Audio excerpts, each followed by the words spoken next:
Lançado em plena década de 80, o Teatro dos Contos de Fada atravessou os anos com aquele jeitinho meio mágico, meio estranho, que grudou na memória de quem cresceu na frente da TV durante os anos 90. Clássicos imortais como Chapeuzinho Vermelho, A Polegarzinha, O Flautista de Hamelin e tantos outros ganharam versões que até hoje são lembradas com carinho por quem assistiu. Com cenário simples, grandes nomes de Hollywood e uma produtora apaixonada pelo seu projeto, o Teatro dos Contos de Fada merece ser lembrado sempre que possível. E meus amigos, que saudade de falar do Teatro dos Contos de Fada. Fala sério, eu tenho uma playlist aqui, tá? Onde eu já falei sobre todos os episódios e eu sempre fico pensando assim, tentando arranjar motivo pra poder falar mais. Porque eu sei que tem um público aqui, que é o público da antiga, que adora e que tá comigo desde então. E que com certeza sente essa vontadinha de ver mais coisa, é ou não é? Então eu resolvi fazer aqui meio que um awards, sabe assim? Pegar umas categorias e falar bem assim, nossa, na categoria tal, quais se encaixam? Na categoria clássicos mais assustadores, quais dos episódios mais se encaixam? E comentar, acabar comentando a maioria deles, não todos, né, mas a grande maioria deles. É cenário, é visual dos personagens, é maquiagem, é efeitos visuais, o CGI de O Teatro dos Contos de Fada, ele é uma coisa assim, a Marvel chora. Até hoje a Marvel não se conforma com o CGI. Então, meus amigos, os mais novos, os mais velhos no canal, principalmente, se ajeita aí. Meu nome é Arthur Viana, primeiramente, tá? Então, bom dia, meu nome é Arthur Viana. Se ajeita aí e bora se deliciar com o Teatro dos Contos de Fada. Ai, como eu gosto desse tema.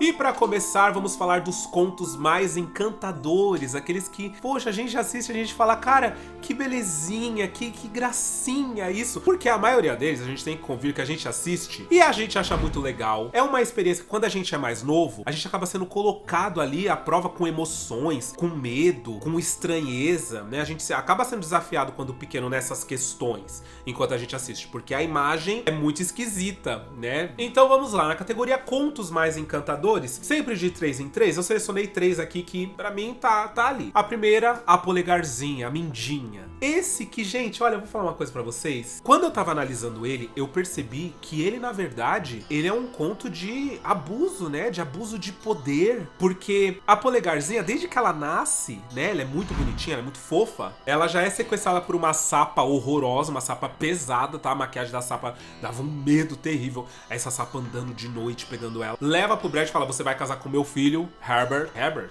Acho que é Herbert. Essa coisinha linda dará uma ótima esposa para o meu filho Herman. Horroroso, um sapo horroroso. E tem uma hora que ela fala, não, eu não vou casar com ele. E me dava um medo essa parte, porque ela chama, né, o filho dela de feio, e ele chora. Aí ela não tá nem aí pro fato dela tá falando que não vai se casar com ele, que ela vai casar sim. Aí ela vira, ela não fala você vai se casar sim. Ela debocha, ela começa a cantar a música de casamento. Ela fica dam, dam, daram. Tipo, não, querida, você nunca vai fugir daqui. Você vai casar com meu filho sim. Eu não vou me casar com seu filho horroroso. Eu não vou, entendeu?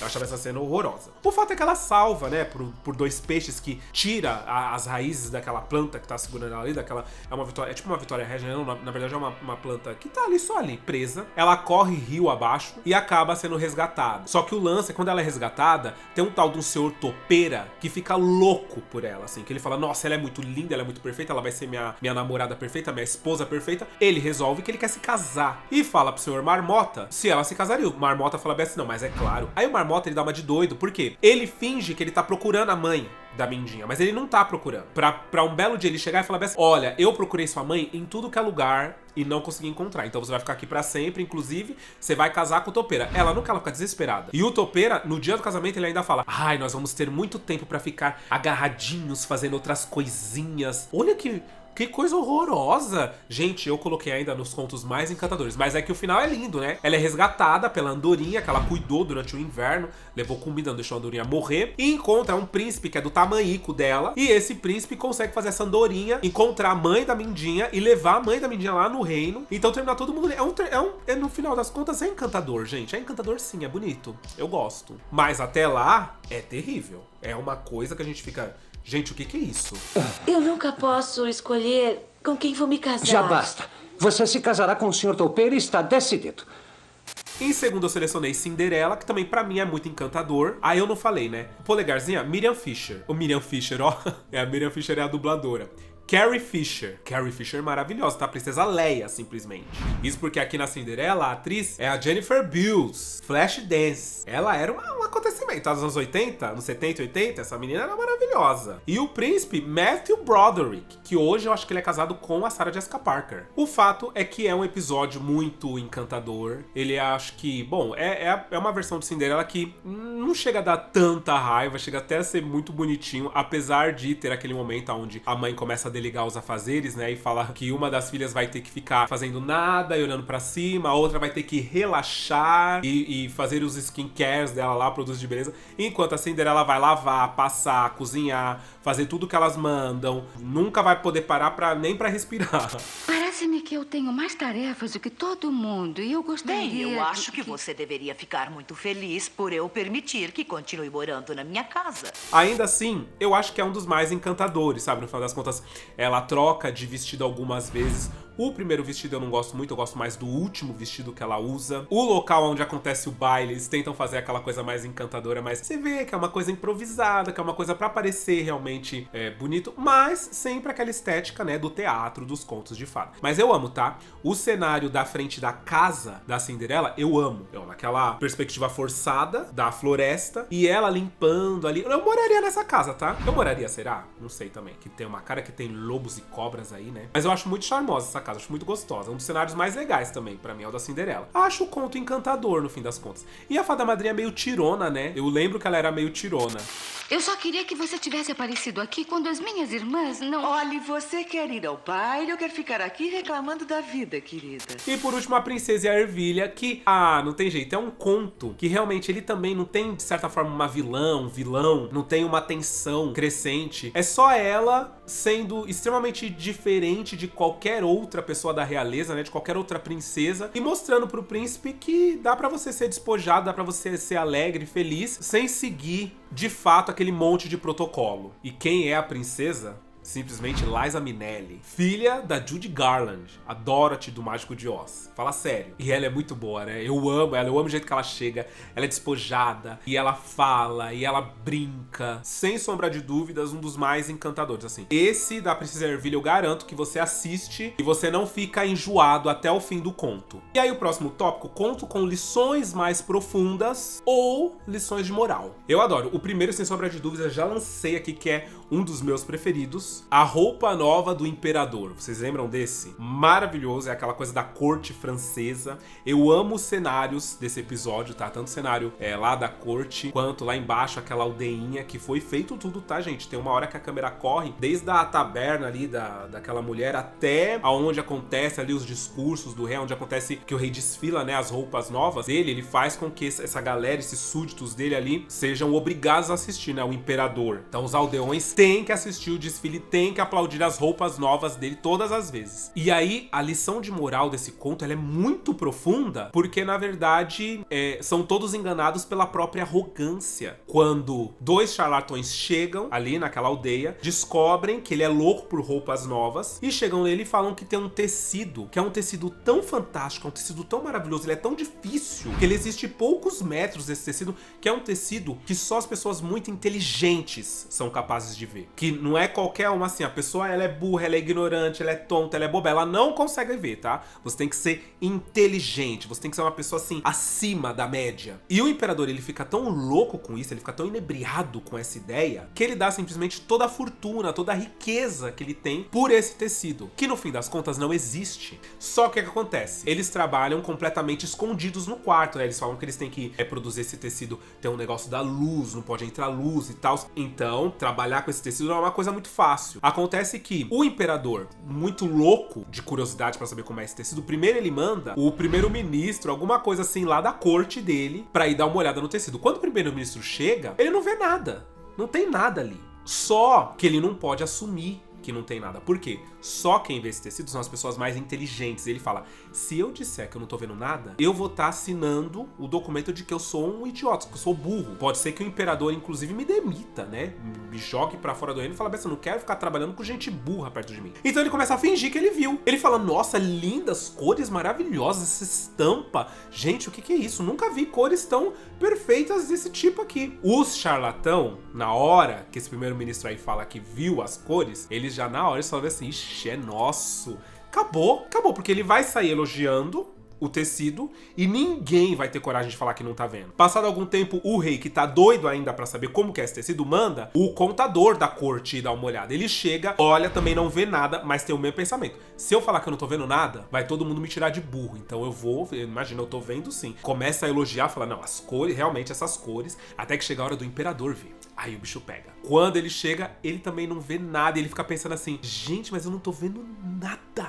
Mas eu não posso assumir. Aí ele começa a falar, não, muito linda essas cores, olha que coisa maravilhosa. E aí fica os dois idiotas, né, o primeiro-ministro e o contador também falando bem assim, realmente, majestade, olha isso aqui, que coisa maravilhosa. No fim, eles vestem esse rei com essa roupa invisível, ninguém vê, né, todo mundo vê que ele tá pelado. Quando o rei desce pra desfilar para os aldeões, uma criança chega e fala, mas ele não tá vestindo nada. E todo mundo começa a dar risada, porque fala, a criança tá certa, ele não tá vestindo nada. Aí ele se dá conta que ele também não tá vendo nada, que ninguém tá vendo nada e que ele tá pelado ali. O povo começa a xoxar ele, começa a correr atrás dele. E a lição de moral que a gente tira daqui é, às vezes, tem muitas situações na nossa vida que o ego e a arrogância nos deixam meio que cegos pra ter, de fato, opinião crítica sobre alguma coisa. E eu tiro isso, gente, por esses artistas de arte moderna hoje em dia, sabe? Que às vezes a gente vê uns bagulho, tipo aqueles cara que eles empurram uma pilha de um negócio, esse negócio cai, aí todo mundo bate palma.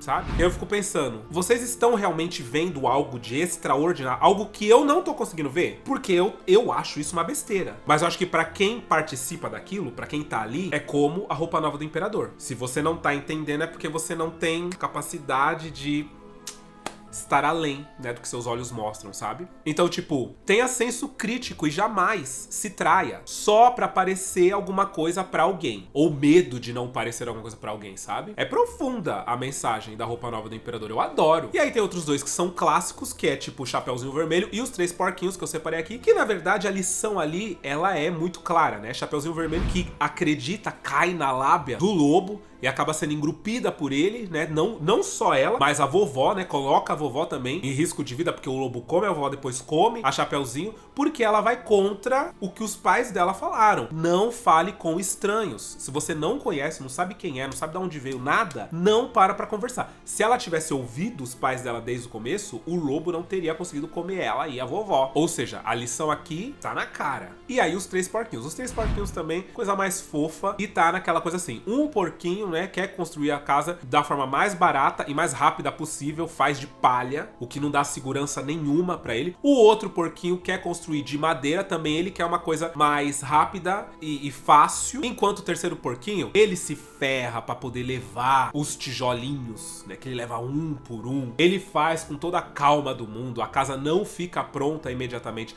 só que na hora que chega o lobo, né, que chega a hora do sufoco, o lobo derruba a casa de palha, derruba a casa de madeira, e eles correm pra quem? Pra quem teve mais paciência. Pra quem, na verdade, eles debocharam, porque eles debocharam, tá? Do irmão da casa de tijolos. A lição de moral aqui é essa. Faça com capricho, faça com calma e faça bem feito. Tudo que a gente faz dessa forma fica sólido tanto quanto uma casa de tijolos. A chance de cair, de chegar alguém e derrubar, são mínimas. Eu adoro os Três Porquinhos. Depois, contos mais bizarros ou assustadores, a gente tem que colocar, obviamente, João e Maria, que é um dos mais realistas também, né? Que enquanto os outros contos, a maioria deles, na verdade, monta um cenário interno, né? Então eles montam a floresta, quando é necessário floresta e tal. Em João e Maria, o diretor, na verdade, ele apostou numa coisa mais real. Então eles filmaram, de fato, numa floresta, eles montaram a casa da bruxa numa floresta. A casa em si é cenográfica, mas o restante restante todo foi luz natural. Então, tipo, eles tinham que gravar durante o dia. É bem interessante,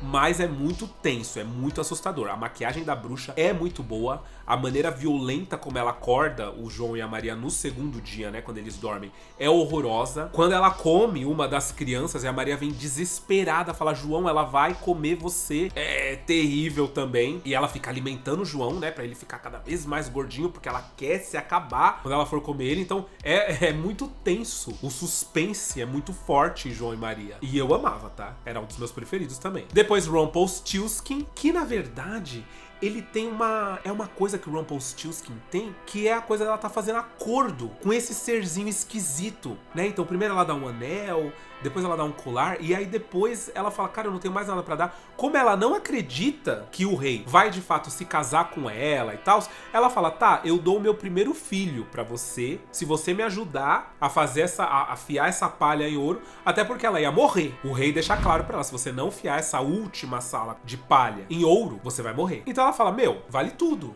Leva meu filho embora, então, se você quiser. E acaba que ela se casa e tem filho. E aí ele vem buscar. Então é um suspense, é uma coisa horrorosa, porque a gente pensa: ele conseguiu fiar palha em ouro. Se ele resolver levar essa criança, ele vai pegar essa criança, vai sumir com ela, você nunca mais vai ver essa criança. E o pior que a gente fica pensando é: o que ele vai fazer com essa criança? Ele é tipo um gnomo, sei lá, um elfo, sei lá o que ele é. O que ele quer? Uma criança humana. E aí passa pela nossa cabeça: ele vai o que? Ele vai comer essa criança? Ele vai assar essa criança? O que ele vai fazer?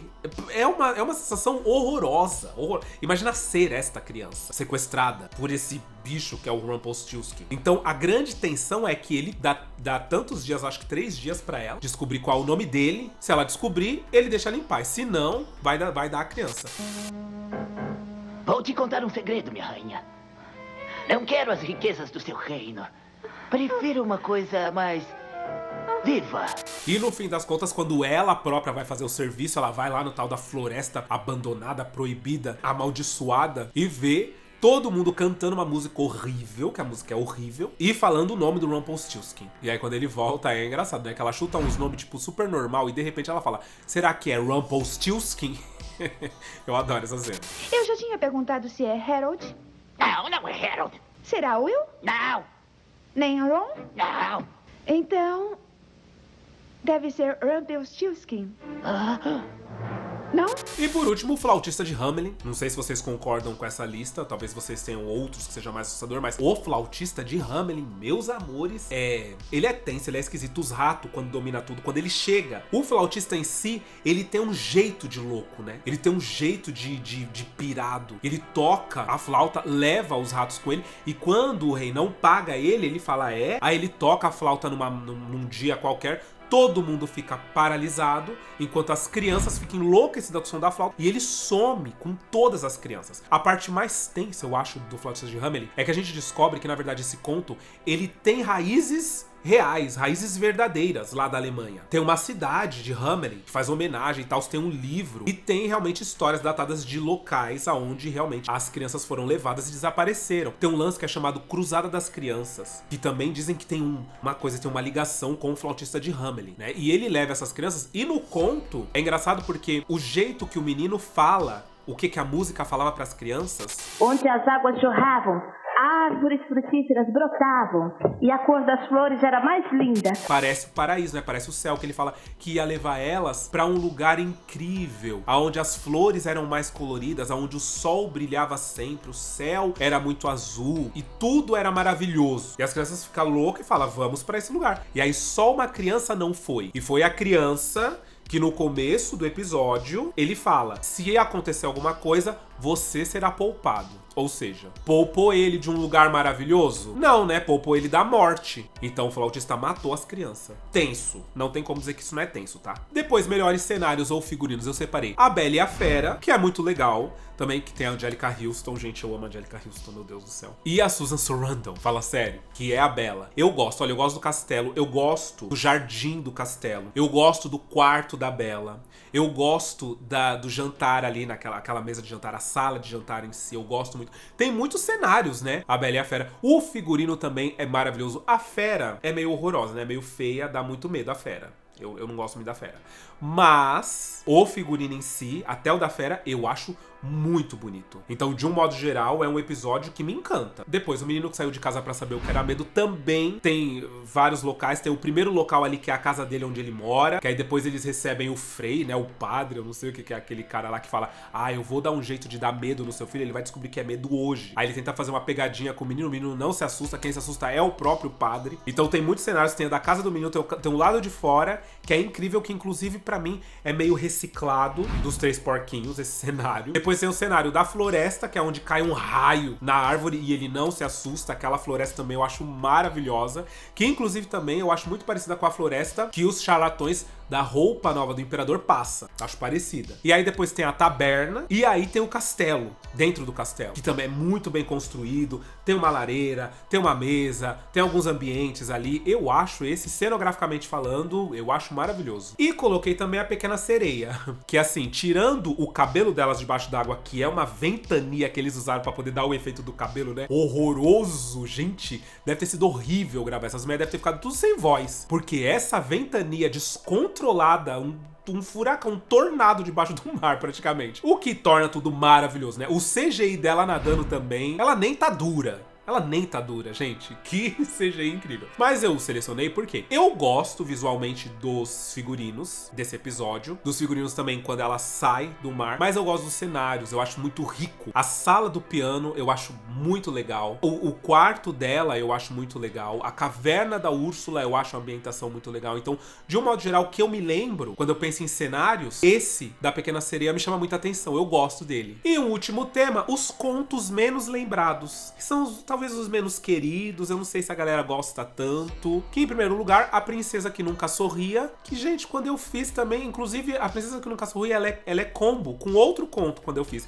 Que eu fiz isso, né? Esses contos que eram os menos requeridos, os menos queridos, na verdade, pelo público, eu fazia o combo e falava de 2 deles num único vídeo. E esse da Princesa que Nunca Sorria, menina, ninguém lembra direito. Tem alguém que gosta desse? Eu não conheço muita gente que gosta. Comenta aí se você gosta desse, da Princesa que Nunca Sorria, pra eu saber quantas pessoas vão comentar. Eu leio tudo, hein? Depois, As Princesas Dançarinas, que também eu gosto muito do cenário, gosto do figurino, gosto de tudo. Mas só que é um conto meio esquecido, né? No rolê, ninguém fala muito desse conto, eu não sei. Eu tenho a impressão, inclusive, que ele nem passava tanto na TV. Porque eu acho que, de um modo geral, a TV Cultura que passava também tinha medidor de Ibope, né?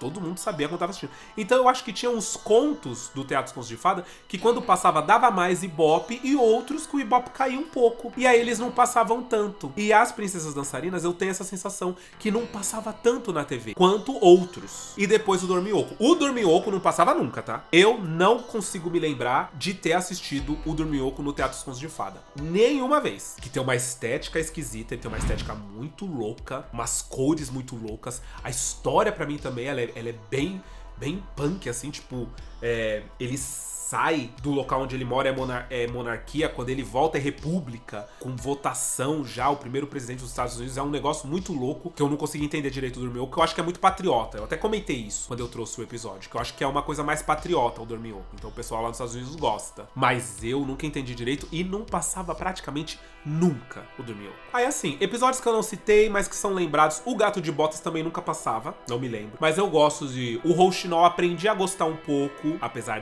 do clima meio esquisito, eu acho, né? Mick Jagger. Gente, o Mick Jagger no Rouxinol. Tem o Robin Williams, que fez A Princesa e o Sapo. Na verdade, o Príncipe Sapo, né, se chama. Maravilhoso. A Rainha da Neve, The Snow Queen, também acho incrível. Gosto da ambientação dos cenários. Gosto da história. É um dos que normalmente eu boto pra dormir, sabia? A Rainha da Neve. Eu gosto da história, assim, eu acho ela bem de ninar. Aladdin, a Lâmpada Maravilhosa, que muita gente gosta. É uma história completamente diferente. Inclusive, vou fazer um outro vídeo. Já fica aí o tema, tá? O Teatro dos Contos de Fada versus Disney. Todos os que a Disney fez, a Bela e a Fera, a Bela Adormecida que eu não citei aqui, que a Disney fez. Gente, a versão da Disney é uma coisa, a versão do Teatro dos Contos de Fada é outra completamente diferente. O Pinóquio, mas o do Aladdin é babado. O do Aladdin...